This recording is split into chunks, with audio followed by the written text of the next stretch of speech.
Hey guys, what's good? Thank you for tuning into another video. Don't forget to like, comment, share, subscribe, and turn on your post notification. Now today we are talking about Kania Brunson. Brunson leaving home the morning of September 24th, texting her mom a smiley. I wasn't even there 30 minutes and they called and told me her car was found. Ooh, yo bitch, she's so bad, she's perfect. Just like her right, she's twerking. Twerking. Bop, bop, bop, bop. It's done. It's done. Right. God damn. Right. Ari! Ari! Relax. Relax. This is the story of Kania Brunson, aged 20, who was brutally murdered by her sugar daddy for contacting his wife. Her sugar daddy Sultan Sharif stabbed and slit her throat, then disposed her body before setting it on fire. This all happened because Sultan, her sugar daddy, wanted to be done with the relationship. Hello and welcome to Twisted Crimes. Subscribe and hit the like button for more stories. Based on this case, we will be traveling to Milwaukee, Wisconsin. A city known for its festivals, all year long, especially in summer, a city always bursting with celebrations, from Polish Fest to Mexican Fiesta and the world-famous Summerfest.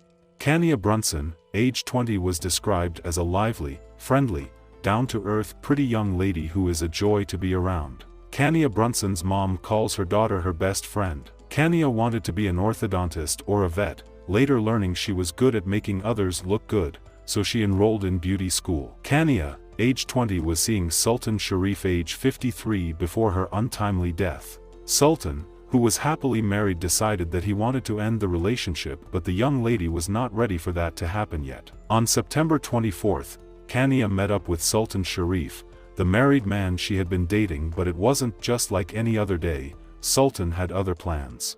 A witness was said to have seen Sharif laying on top of Brunson in his car. They stated Kania was yelling for assistance, screaming, "He cut my throat," which prompted them to dial 911. Police received a second report many hours after the first one, but they were unable to locate the pair when they got to the area, so Kania was declared missing at that point. Kania's mother, Jennifer Meadows, told reporters that Sultan had contacted her a week before she went missing. He goes on to say, "I want to be done messing with your daughter, but she's reaching out to my wife." Authorities discovered Brunson's body in an alley and determined that she was dead. She had been tied and had been shot execution style at the back of the head before setting her on fire just 1 week after Sultan had reached out to her mother, telling her Kania had been reaching out to his wife. Well, we continue to follow some breaking news this morning. Milwaukee police investigating what they call a suspicious death. Now, it happened around 10:40 at Palmer and Keefe in the Harambe neighborhood. The medical examiner confirms one person is dead.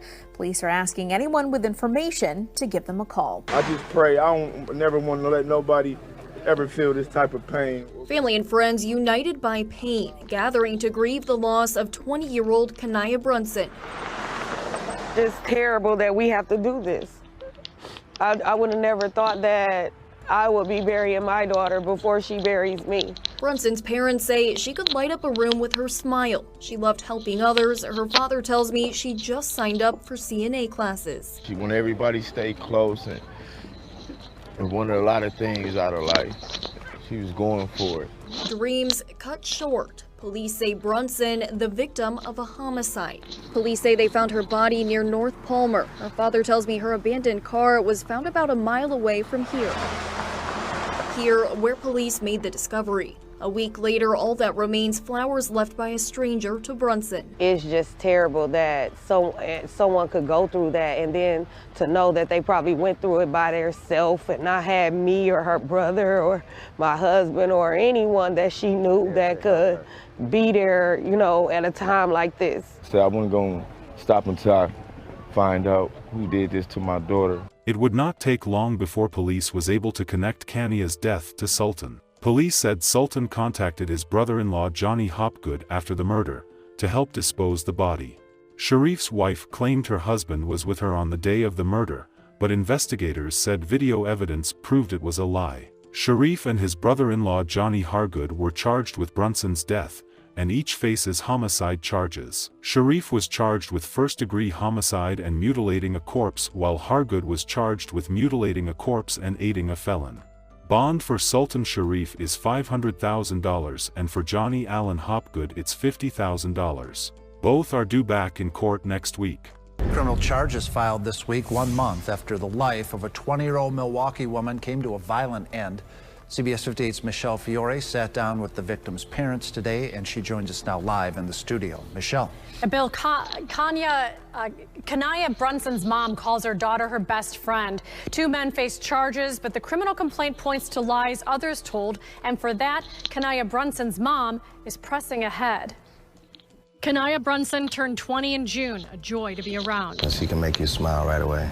Brunson wanted to be an orthodontist or a vet, later learning she was good at making others look good, so she enrolled in beauty school. She actually taught me how to put on eyelashes and do my eyebrows, and told me her car was found. And I knew then, at that point, like, something happened to her. The day of the murder, police say Brunson met up with a married man she'd been seeing, Sultan Sharif. Strangely, he'd reached out to Brunson's mom a week earlier. He goes on to say, I want to be done messing with your daughter, but she's reaching out to my wife. September 24th, a friend of Sharif's called 911 after he says he saw Sharif on top of the victim in Sharif's car, and that the female stated, "He cut my throat." She was screaming and pleading for help. Police didn't locate the two then, but hours later were called to an alley near Keefe and Palmer where Brunson had been tied, shot, and then set on fire. She was everything to me. She was everything, and this is the most hurtful feeling. Police interviewed a number of people, including Sharif's wife, who claimed he'd been with her the night of the murder, which the complaint says was debunked through video evidence. And they think that they're going to be out here and live their normal life after they, helped with this. Sharif's brother-in-law, Johnny Allen Hopgood, is charged as an accomplice. It's still hard to believe that she's not, here with us. Bond for Sultan Sharif is $500,000, and for Johnny Allen Hopgood, it's $50,000. Both are due back in court next week. Reporting live in the studio, Michelle Fiore, CBS 58 News. Brunson's parents told news reporters their daughter could light up a room with her smile. Even if you haven't met or didn't know Kania, when you meet her, you will fall in love with her. She's going to make you smile, she's going to crack a joke, you just want to know who she is. She has a bright aura around her, a bright light. He said his daughter loved helping others and that she had just signed up for certified nursing assistant classes. She wanted a lot of things out of life. She was going for it, Shantae Brunson said. Our condolences to the friends and family of Kania Brunson. May Kania's memory be a blessing for her family and for all who knew her, and may her life and death be an inspiration and a turning point towards justice and increased protection for domestic abuse survivors. Please stay safe and see you guys in the next video.